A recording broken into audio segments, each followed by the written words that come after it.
Every week, the Payne family cuts straight to the real financial story. The one question, Bob, everyone's asking is, are we in an artificial intelligence bubble? You've been through boom and bust. What do you think? No hype, no myths. Just what actually matters to your money. Does feel very similar to what we experienced in the 90s. Where are we, though? Are we in 1995, 1997, 1999? Listen to the Pain Points of Wealth on the Red Apple Podcast Network. Listen, all you New Yorkers. Excuse me, taxi. Okay, we're looking around. This is the 77 WABC minicast. Welcome back to the Roger Stone Show. A little later in the show, we're going to be joined by Eduardo Bitar, who is emerging as the head of the pro-democratic forces in Venezuela, the real opposition. He's going to give us a lowdown on what is happening there, where, as you know, unlike previous presidents who resorted to regime change, Donald Trump went in with a lightning strike, a law enforcement action backed by U.S. military to arrest and extract strongman Nicolas Maduro. This is going to be an epic interview. I hope you stick around for it. Meanwhile, we're focusing on what's happening on the ground in Minnesota. Undercover journalist James O'Keefe, a longtime friend of mine, now with O'Keefe Media, issued a chilling warning after documenting what he describes as a highly organized paramilitary agitator network operating openly in Minneapolis with tactics that he says rival cartel surveillance operations. O'Keefe was embedded in Minneapolis doing reporting around the same time as Antifa radical Alex Pretty died after provoking an ICE agent. O'Keefe recounted being tracked down continuously across multiple locations after his cover was blown, despite switching sites 3 times. According to his chilling testimony, agitators maintained spotters not only downtown but throughout surrounding suburbs, hotels, and major corridors, making evasion nearly impossible. Even more alarming, O'Keefe describes entering what appears to be a police-free autonomous zone in the middle of the city where officers had reportedly been ordered to leave. That is the area that Governor Tim Walz has the Minnesota National Guard protecting. So the National Guard has been mobilized not to protect ICE agents doing their job. And I repeat yet again, 70+% of those who have been detained by ICE for deportation because they're here illegally have a criminal record either here in the United States or in their country of origin. This is a fact that very often gets lost. But here's what my friend O'Keefe said, and I'm quoting James O'Keefe now. "I've never experienced anything quite like today in my life. I've interacted with the cartel and I've witnessed some crazy things in the desert in 2024. But what strikes me is how organized these agitators in Minneapolis are. They have spotters everywhere in the city and suburbs, street corners, even 30 minutes away from downtown. They have people at every hotel that work with them and signal to them, which made it difficult for me to lose our tail once our cover was blown. Usually I lose a tail, but not this time. We switched locations 3 times. I recorded and posted this while leaving Wayzata, where they are still surveilling. That, of course, is a town in Minnesota. We all agreed that we must make the threats public as soon as possible, even if we had people still in the field with hidden cameras. I should say O'Keefe actually posted a photo of a text message he received telling him what kind of vehicle he was driving in, the Florida license plate of that vehicle, and warning if he did not leave within 30 minutes, he would be dead. Their words. Around noon, another activist and citizen journalist, Cam Higbee, released a report on the signal threads that were revealed to expose the enormous coordination by the radicals. No police presence whatsoever in this so-called autonomous zone. The police had been told to leave.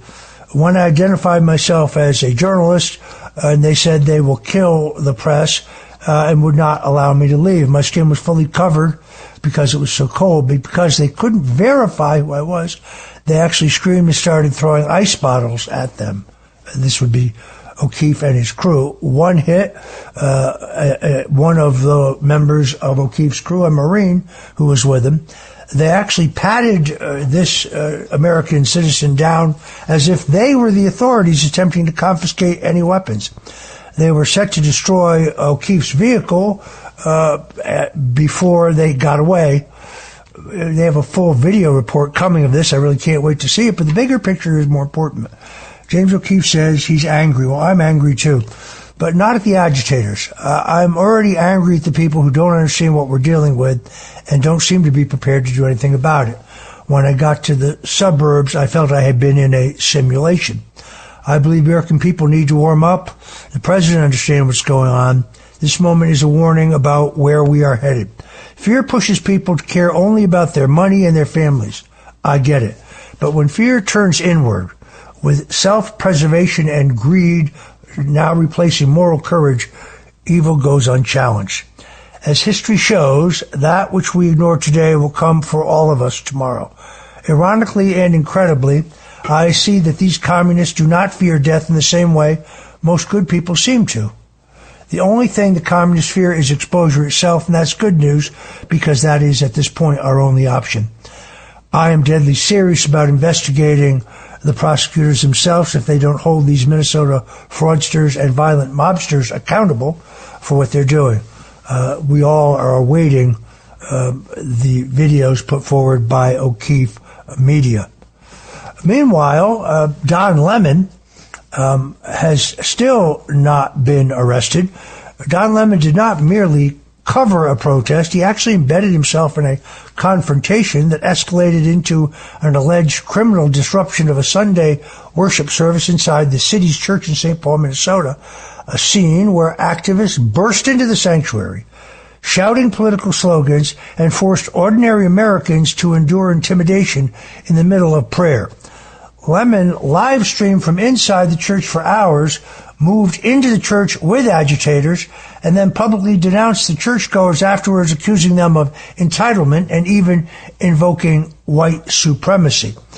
It is notable that Lemon interviewed those who disrupted the church before they took that illegal action.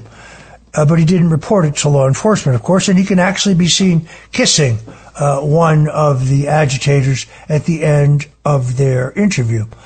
Don Lemon was once the polished face of corporate television, a man who spent decades lecturing the American public from behind CNN's glowing studio glass. He was marketed as a journalist, promoted himself as a truth teller, and elevated as a moral authority by the same media machine that now pretends he's yesterday's news. But Lemon's career was never built on the pursuit of objective truth.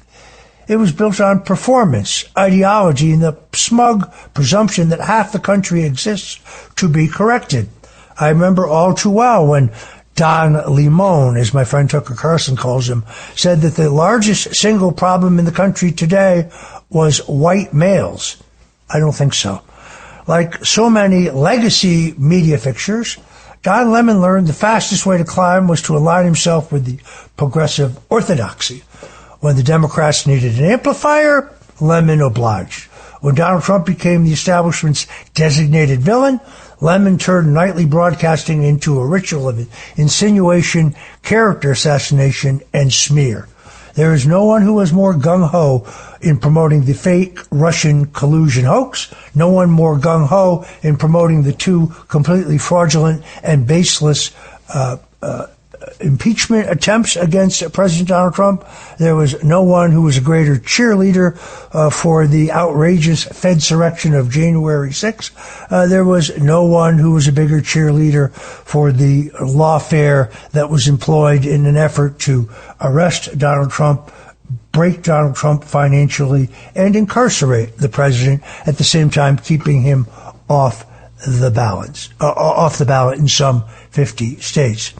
In April of 2023, it was CNN terminated Don Lemon after years of controversies and his disaster tenure on a morning show format that the network could not rescue. In other words, his ratings were horrific. There was no one watching. I myself don't get my news from CNN for the same reason I don't drink out of the toilet. But this wasn't about CNN suddenly discovering ethics. This was CNN practicing survival. Even the network that helped convert news into political lawfare decided that Don Lemon himself was too toxic to keep. After his firing, Lemon attempted to reinvent himself as a digital truth broker with the Don Lemon Show on X. That experiment disintegrated almost immediately after his interview with Elon Musk, after which Musk scrapped their partnership. Lemon then sued Musk over the collapse, alleging false promises and money owed. But none of that is accurate because anyone can post a show on X. That is, of course, the genius of it. But the real Don Lemon implosion was not about ratings or contracts. It was about behavior. A church is not a political arena. It is not a street corner. It is not a stage for ideological or political harassment.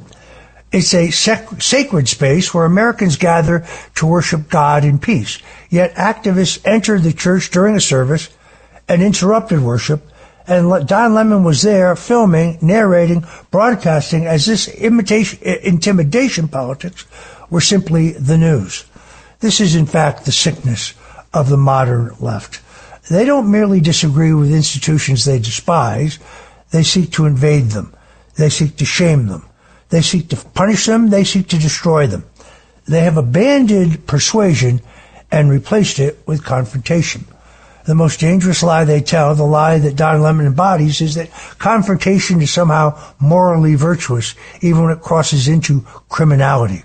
That is the sad story of Alex Petty, the armed man who did draw his gun in a confrontation with ICE officers. I, too, have watched the video. Because violence doesn't begin with a punch, it begins with a premise. The premise is that your political opponent is not merely wrong, but evil. That they are not merely disguised, but a threat. That the institutions they build and cherish are illegitimate, and they must be disrupted, humiliated, and conquered. As I've written in the past, this rhetoric is not harmless, it's an accelerant. When the media teaches that ICE agents are inherently criminal, that law enforcement is inherently oppressive, and that traditional churches are inherently suspect, it does not merely poison political discourse. It creates a permission structure for intimidation, harassment, and sadly, eventually, violence. That's how the mob is trained to believe it is righteous even when it is trespassing on the liberties of others and acting with criminality. So what is Don Lemon's current legal status? Well, as of today, federal prosecutors sought charges tied to the Minnesota church incident. Bravo to Attorney General Pam Bondi for doing so, but a federal magistrate judge appointed by Joe Biden declined to approve the criminal complaint at that stage, citing insufficient probable cause. A federal appeals court also declined to order a lower court to sign arrest warrants connected to the incident involving Lemon and others. That does not mean that Lemon is cleared in any meaningful way. It means that prosecutors did not meet the threshold at that moment, at that particular procedural moment. However, two of those involved in this assault in the church have been charged, although incredibly, they were charged and released, when I think they should have been charged and kept in custody, because they're quite definitely violent and dangerous. That does not mean, again, that prosecutors will not come back and attempt again to charge Don Lemon, and that they won't charge others who were involved. What would normally happen in law enforcement, of course, is pressure those who have been arrested to turn over the names of the others who assaulted a church. If you enter sacred spaces to enable disruption, if you partner with agitators to intimidate citizens, and if you use your platform to rationalize it afterward, you're not a journalist. You're part of the mob, and America is now paying the price. I believe Don Lemon should be prosecuted just as he believed that I should. The difference was Don Lemon actually did something wrong. Where he lost me was when I watched him on one New Year's Eve where he was wearing an impeccable tartan dinner jacket with a shawl collar, a freshly starched shirt, but then committing the worst sin of all, no bow tie, not even a clip-on. That's Don Lemon. I'm Roger Stone. You're listening to The Roger Stone Show here on the Red Apple Audio Networks. And when we come back, Eduardo Bitar the leader of the Democratic opposition in Venezuela, joins us to talk about what is happening in that island nation. Don't go away. Busted. The reviews are in. Awesome. You wanted more Joe Concha. And we heard you. More Joe. More show. We're talking to you. Under promise and over deliver. Joe Concha. Weeknights at 9. Plus Sunday mornings at 11 on 77 WABC. Jimmy Kimmel no longer tries to be funny. Not that he ever really was. Joe Concha. Weeknights at 9. Plus Sunday mornings at 11. Democrats defending cocaine coming into the country.